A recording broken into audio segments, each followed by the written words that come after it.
انہی دروس میں ہوا کرتا، اور حالات ایسے ہیں کہ تقریباً کراچی کے تمام یہ دروس بند پڑے، اور بہت سارے علماء کرام تک یا اس وقت شہر سے باہر یا ایک طرح سے گوشہ نشینی کے عالم میں۔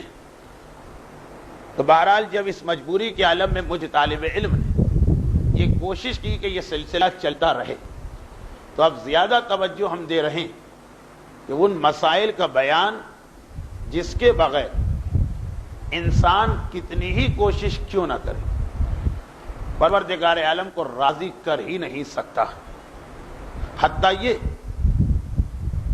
کہ یہ مسائل جو بظاہر سننے میں بہت معمولی چیز نظر آتے ہیں کہ کیا یہ شکیات نماز اور کیا یہ مبطلات روزہ اور کیا یہ احرام حج کی باریکیاں، اب جب دنیا کا ذہنی اور علمی معیار اتنا بلند ہو گیا پھر بھی بیان ہو رہے ہیں، لیکن یاد رکھیں کہ جتنی تبلیغ ہے، جتنی نصیحت ہے، جتنا اپنے آپ کو بدلنا ہے، اس کا اختتام بہرحال یہیں پر ہے کہ آپ کو وہ طریقہ معلوم ہو کہ جس سے اللہ راضی۔ حتیٰ یہ کہ اگر کبھی کوئی قوم بڑی ہنگامی صورتحال میں مبتلا ہو، کیونکہ مسائل کے بارے میں ذہن میں ایک تصور یہ کہ یہ آرام اور اطمینان سے بیٹھ کر سننے والی چیزیں ہوتی، اگر ہم دشمنوں کے درمیان گھرے ہوئے، اگر ہمارے گھر میں آگ لگی ہوئی، اگر ہمارے بچوں کے سینے پہ گولیاں چلائی جا رہی، اس وقت کس کے پاس اتنا وقت کہ بیٹھ کے یہ دیکھے کہ واجبات کیا ہیں اور حرام کیا ہیں اور شرائط کیا؟ ایک تصور یہی کہ جیسے یہ چیزیں اس وقت ہوں گی کہ جب آدمی اطمینان اور آرام کی زندگی گزار رہا ہو، اور جب کسی قوم پر کرائسس کا مرحلہ آ جائے، ایک بحران سے کوئی قوم گزر رہی، وہ کہاں وقت ہوتا ہے ان باریکیوں پہ توجہ دینے کا؟ یہی سب سے بڑا دھوکہ اور غلط فہمی، اور یہی سبب کہ اگر یہ غلط فہمی دور نہ کی جائے تو سلسلہ چلتے چلتے وہاں پہنچے کہ ہمیں ان تمام چیزوں کو جو معصومین نے اپنی زندگی کا سب سے بڑا مقصد بیان کیا، لوگوں کو یہ بات بتانا کہ حلال خدا کیا ہے اور حرام خدا کیا، اگر یہی تصور ذہن میں رہا کہ یہ باتیں اس وقت تو اچھی لگتی ہیں جب قوم عافیت کے عالم میں ہو، سکون کے عالم میں ہو، امن و امان کے عالم میں ہو، اور مشکلات میں گھری ہوئی قوم یا مشکلات میں گھرا ہوا مومن، اس کو ان چیزوں پہ توجہ دینے کا وقت نہیں۔ آپ ٹھہر جائیے کچھ دن، اور جب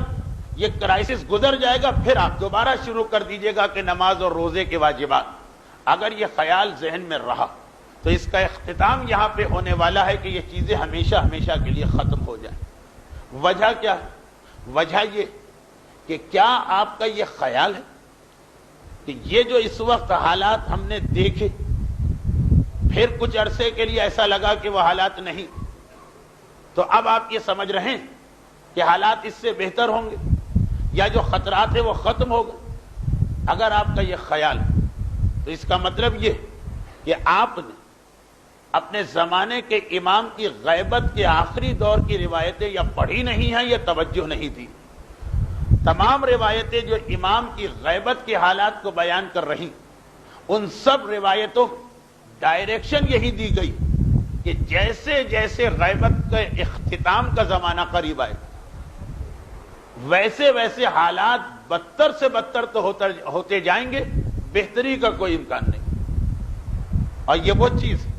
جو ہماری قوم کے ہر بچے کے ذہن میں موجود تو ہے، لیکن وہ یہ نہیں سمجھ پاتا کہ یہ ہمارے ہی زمانے کے بارے میں کہا جا رہا۔ ویسے ہر ایک کو معلوم کہ آخری زمانے کے حالات کتنے سخت ہوں گے، کتنے خطرناک ہوں گے، خالی اخلاقی اعتبار سے نہیں بلکہ صاحبان ایمان کی جان اور عزت کے تحفظ کے اعتبار سے بھی۔ جیسے جیسے زمانہ ظہور کے قریب ہوتا جائے گا ویسے ویسے ہمارے پرابلم بڑھیں گے، کم نہیں ہوں گے۔ تو اس کا